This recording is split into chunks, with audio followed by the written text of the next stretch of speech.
বাংলাদেশের সামনে এবং মুক্তিযুদ্ধের পক্ষের শক্তির জন্য অত্যন্ত একটা সুদিন আসছে, এবং মুক্তিযুদ্ধের পক্ষের শক্তি বাংলাদেশ চালাবে, দেখবেন এই অনাচার চলে গেলে এবং দীর্ঘকালের জন্য।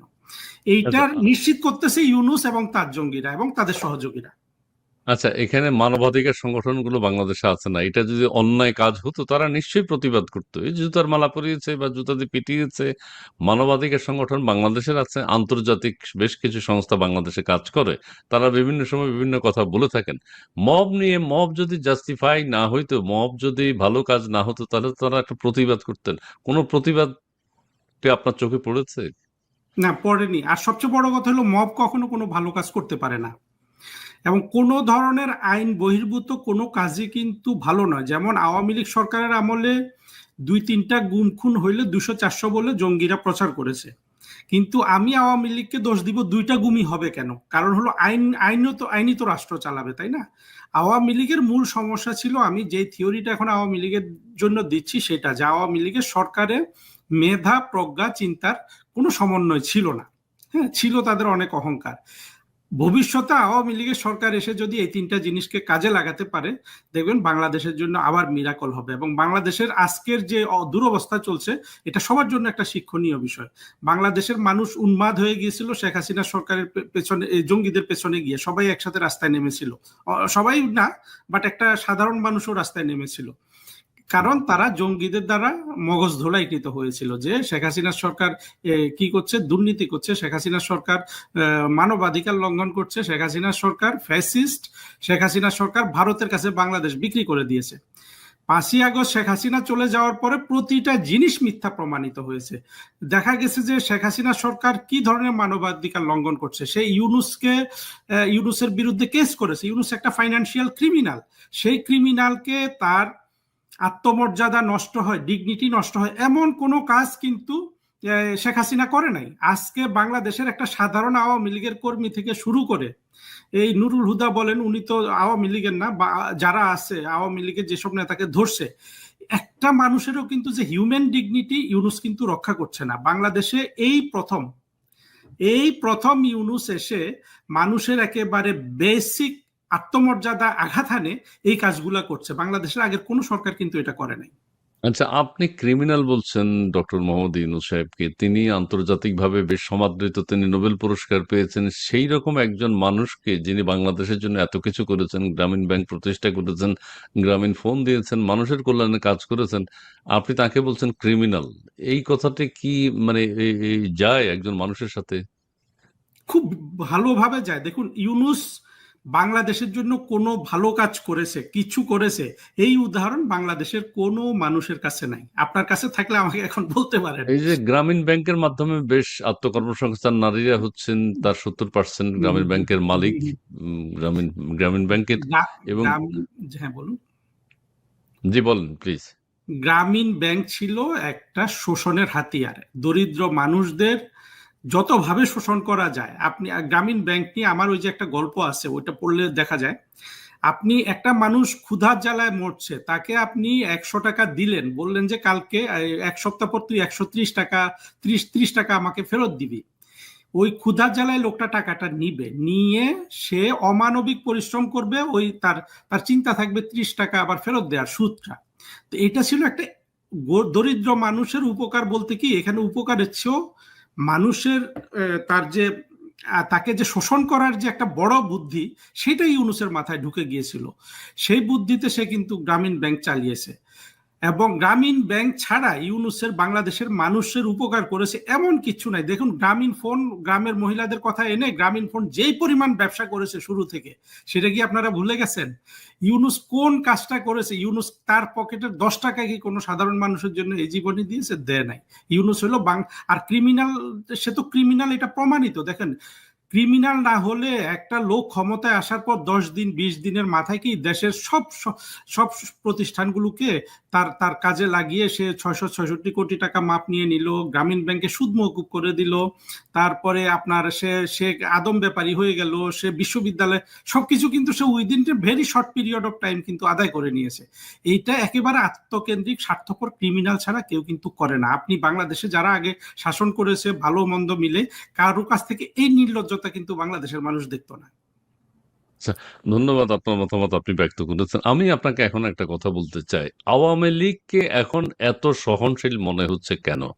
আওয়ামী লীগের অনেকেই, আওয়ামী লীগ, ছাত্রলীগ, যুবলীগ, আমি টোটালটাই বলছি, মায়ের খাচ্ছে, মুক্তিযুদ্ধের পক্ষের লোক মায়ের খাচ্ছে, এবং যে সহনশীল বলতে তারা কোনো প্রতিবাদ নেই, বিক্ষোভ নেই, কিন্তু তাদের উপর অত্যাচার নির্যাতন চলছে, তারা সেটা মেনে নিচ্ছে। এই সহনশীলতার কারণ কি বলে আপনার কাছে মনে হয়? কথাবার্তাও বেশ ভালো মার্জিত।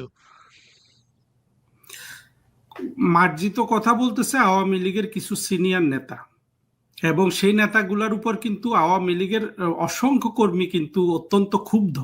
হুম। এখন এটা নানান থিওরি আছে, বলা হচ্ছে যে ওই নেতাদের সম্পদ রক্ষার জন্য তারা নরম ভাষায় কথা বলছে। কোনটা আমি সত্য জানি না, ব্যক্তিগতভাবে কাউকে আমি চিনি না, কিন্তু আওয়ামী লীগের এখানে একটা রাজনৈতিক কৌশলের দুর্বলতা তো ধরা পড়ছে যে তারা এইভাবে মার খাচ্ছে। কিন্তু এটা তো বেশি দিন থাকবে না। আওয়ামী লীগ 76 বছর 75 বছরের পুরনো একটা দল, তাদের মধ্যে রাজনৈতিক কৌশলের অভাব হবে না, এবং সাময়িকভাবে তারা একটা হতবিহ্বল সিচুয়েশনে আছে। আমি আশা করব যে জননেত্রী শেখ হাসিনা তাড়াতাড়ি ডিসিশন দিবেন, উনি দলকে ঠিক করবেন, করে এই এই এই যে আজকে যে শত্রু বাংলাদেশের উপর চেপে বসেছে তাদের তাদের বিরুদ্ধে তিনি লড়বেন এবং আবার বাংলাদেশকে পুনরুদ্ধার করবেন। আচ্ছা, ঠিক আছে, আমরা পুনরুদ্ধার হোক সেটা চাই। আমি আরেকটা কথা বলতে পারি, সেটা হচ্ছে আওয়ামী লীগ সরকারের সময় বঙ্গবন্ধুর অপ্রকাশিত আত্মজীবনী বঙ্গবন্ধুর যে আত্মজীবনী, অসমাপ্ত আত্মজীবনী বইটা বেরিয়েছে, এছাড়াও মুক্তিযুদ্ধের অন্যান্য বইও বেরিয়েছে। এই বইগুলো আমাদেরকে কিনতে হয়েছে। বঙ্গবন্ধুর অসমাপ্ত আত্মজীবনী একটা স্কুলের ছেলেও প্রয়োজন হলে কিনেছে, কিন্তু এটা অ্যাভেলেবল ছিল না। এই মুক্তিযুদ্ধ, বঙ্গবন্ধু, বঙ্গবন্ধুর রাজনীতি, বাংলাদেশের স্বাধীনতা সংগ্রাম, বইগুলো নিয়ে আসলে নতুন প্রজন্মের কাছে আওয়ামী লীগকে কিভাবে দাঁড়ানো উচিত ছিল? আওয়ামী লীগের এখানে কোনো ব্যর্থতা আছে কিনা আপনার কাছে কি মনে হয়? নতুন প্রজন্ম আওয়ামী লীগ সম্পর্কে, বাংলাদেশ ইতিহাস সম্পর্কে, বাংলাদেশের মুক্তিযুদ্ধ সম্পর্কে জানে না কেন? এটা আওয়ামী লীগের পরিপূর্ণ ব্যর্থতা। আমি তো মনে করি বঙ্গবন্ধুর অসমাপ্ত আত্মজীবনী জি, একেবারে মাগনা দিয়ে দেওয়া উচিত ছিল, রাস্তায় রাস্তায় ওইটাকে ওইটাকে রাখা উচিত ছিল যাতে সবাই হাতে পায়। কিন্তু আওয়ামী লীগের ওই সরকারের যেহেতু ওই তিনটা জিনিস ছিল না, আমি যেটা বারবার বলছি যে মেধা, প্রজ্ঞা, চিন্তার সমন্বয় ছিল না বলে আওয়ামী লীগ অনেক ভুল সিদ্ধান্ত নিয়েছে। যেমন এই বঙ্গবন্ধুর অসমাপ্ত আত্মজীবনী একটা অসাধারণ বই। বাংলাদেশে এই ধরনের কোনো রাজনীতিবিদ এত অসাধারণ বই লিখতে পারে নাই। বঙ্গবন্ধু যেটা লিখে দিয়ে গেছেন, উনি তো লেখক ছিলেন না, কিন্তু সেই বইটাকে আওয়ামী লীগ বাণিজ্যের পর্যায়ে নিয়ে গেল, 1200 টাকা না কত টাকা করে বিক্রি করতো। কিন্তু তারা যদি এটা ভালোভাবে চিন্তা করতে পারতো, এই বইটা এখনো, এটা অনেকে খোঁজে, এখন নাকি এটা পাওয়া যায় ফ্রি ভার্সন কোনো জায়গায়। আমি বলি যে এটা একেবারে free, electronic copy, physical copy সব যত কম মূল্যে সবাইকে দেওয়া দরকার ছিল, কিন্তু তারা সেটা করেনি। তারা তো অনেক কিছুই ভালো করেনি, কিন্তু তারপরেও এত কিছু করেছে বিশেষ করে বাংলাদেশের অর্থনৈতিক উন্নয়নের জন্য, সেটাও বাংলাদেশের মানুষ কিন্তু আগে কখনো দেখেনি। আচ্ছা, আপনাকে আমি একটা প্রশ্ন করি, চিন্তা করুন জি, যে জি, জি, জি, এই যে দেবপ্রিয় ভট্টাচার্য, জি, জি, হ্যাঁ, জি, তারপরে আকবর আলী খান মারা জি, গেছে, জি, বা এই জি, ধরনের বড় বড় হোমরা চোমরারা যখন প্রথম আলো কলাম লিখে যে এই এই বিশ্ব ব্যাংকের সাহায্য ছাড়া পদ্মা সেতু নির্মাণ কেউ করতে পারবে না, এই কথা যখন লেখে, জি। বাংলাদেশে শেখ হাসিনা ছাড়া আর কোন রাজনৈতিক নেতা আছে সাহস করে পদ্মা সেতুর কাজে এগিয়ে যাবে? এটা একটু চিন্তা করুন তো।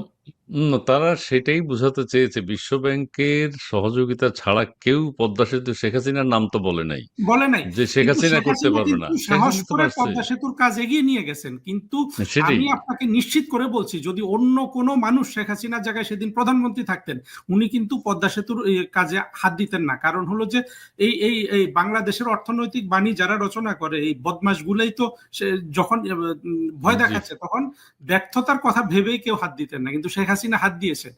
একটা মানুষ কত বড় মানসিক শক্তি থাকলে এবং মানুষের কল্যাণের জন্য তার তার তার চিন্তা কতটা নিবেদিত হলে কতটা সাহস করে উনি পদ্মা সেতুর কাজে হাত দিয়েছেন। তো আওয়ামী লীগের তো এটা সৌভাগ্য ছিল যে আচ্ছা, এত সেখানে বড় তো একটা। নানান কথা আছে, নানান গুঞ্জন আছে, নাকি হুম, চায়না থেকে টাকা পয়সা নিয়ে হুম, হুম, পদ্মা সেতু করা হয়েছে। হুম, যেভাবে হোক, বিভিন্ন ভাবে ঋণ সহায়তা নিয়েছে, নিজের হুম। টাকায় বলা হয়, কিন্তু চায়না থেকে নাকি টাকা নিয়েছে। আপনার বক্তব্য কি? টাকা চায়না থেকে নিয়েছে, কিন্তু দুর্নীতির যে কথাগুলো বলা হয় পদ্মা সেতু ঘিরে, জি, এটা পুরোপুরি একটা মিথ্যা বানোয়াট গল্প। কারণ পদ্মা সেতুর সাথে এমন কিছু বাংলাদেশের লোকজন জড়িত ছিল যেমন তাদের কেউ কিন্তু দুর্নীতিবাজ নয়। এবং শেখ হাসিনা সরকারের তো ওইটাই দুর্বলতা ছিল যে তাদের বিরুদ্ধে crore crore billion billion dollar পাচারের অভিযোগ নিয়ে আসছে জঙ্গিরা, কিন্তু শেখ হাসিনা সরকার এগুলার উত্তর দেয়নি। পদ্মা সেতুতে কোনো দুর্নীতি হয় নাই, উনি এটা সৎভাবে তৈরি করেছিলেন, কিন্তু এটার ভোগ করতেছে বাংলাদেশের মানুষ। আর যদি দুর্নীতি হতো, যেভাবে বলে যে টিউলিপ এত বিলিয়ন, অমুক এত বিলিয়ন নিয়ে গেছে, দেখুন যে দেশগুলোতে টিউলিপ বসবাস করে বা সজীব ওয়াজেদ জয় বসবাস করে, সেই দেশগুলোতে আপনি আনঅ্যাকাউন্টেড মানি এনে কিন্তু রাখতে পারবেন না। সেই রকম কিছু হলে তো টিউলিপ সিদ্দিক আজও ব্রিটেন রাজনীতি করতে পারতেন না। কিন্তু সবগুলা মিথ্যা কথা মানুষ বিশ্বাস করেছে, কিন্তু একটা জিনিসও কিন্তু কেউ প্রমাণ করতে পারে নাই যে কিছু হয়েছে। এবং এই মিথ্যা প্রপাগান্ডার উপর ভর করে ইউনূস এখনো কিন্তু টিকে আছে। আচ্ছা, তো আওয়ামী লীগের পক্ষ থেকে কেউ তো জোরালো কোনো বক্তব্য দিচ্ছে না, সেটা আমরা শুনতে পাচ্ছি না। দুই একজনের কথা বলা হচ্ছে তাদের অঢেল টাকা পয়সা আছে, যেমন সাবেক ভূমি মন্ত্রী, তার কথা বলা হচ্ছে, বিদ্যুৎ প্রতিমন্ত্রী, তার কথা বলা হচ্ছে, নসরুল হামিদ। তারা নাকি অঢেল সম্পদের মালিক, অনেক টাকা বাজেয়াপ্ত করা হয়েছে, অনেক সম্পদ বাজেয়াপ্ত করা হয়েছে। সেই সম্পর্কে কি বলবেন? আমি কেউ ব্যক্তিগতভাবে দুর্নীতিবাজ হলে, সে অর্থ সম্পদের মালিক হলে, সেই সম্পদ রাষ্ট্র নিয়ে নিক, সেটাই আমি চাই। আমি কোনো পার্সোনালি দুর্নীতিবাজের পক্ষে এখানে সাফাই গাইব না। কিন্তু আমি যেটা বলছি সেটা হলো, দুর্নীতি জানা হয়েছে তাকে 50 গুণ 100 গুণ ফুলিয়ে ফাঁপিয়ে বলা হয়েছে। হ্যাঁ, আর বাংলাদেশের দুর্নীতি কোন আমলে হয় নাই? একেবারে বাংলাদেশের শুরু থেকে শেষ পর্যন্ত কিন্তু বাংলাদেশের দুর্নীতি হয়েছে। বাংলাদেশের এই দুর্নীতির ভেতরে ঢুকতে হইলে, বাংলাদেশের দুর্নীতি বন্ধ করতে হইলে একটা মাত্র উপায় আছে, সেটা হলো বাংলাদেশের যে শুধু দুর্নীতি না, বাংলাদেশের সব সমস্যা যদি সহজ সমাধান করতে হয়, সেটা হলো বাংলাদেশে যে স্বাধীনতা বিরোধী, স্বাধীনতার পক্ষের দুইটা ভাগ হয়ে আছে, এই ভাগটাকে কিন্তু জিরো করতে হবে। এই ভাগ যতদিন থাকবে ততদিন কেউই বাংলাদেশে নিরাপদ বোধ করবে না। এক অংশ দখল করবে, সে দুর্নীতি করবে, আরেক অংশ কিছুদিন ওয়েট করবে, আবার গিয়ে সেটা দখল করবে। এইভাবে বাংলাদেশ চলছে। বাংলাদেশের স্বাধীনতার পক্ষে বিপক্ষে শক্তি যদি আপনি এই ইস্যুর যদি মীমাংসা করতে চান, তাহলে তো আওয়ামী লীগ অন্তত ইতিহাস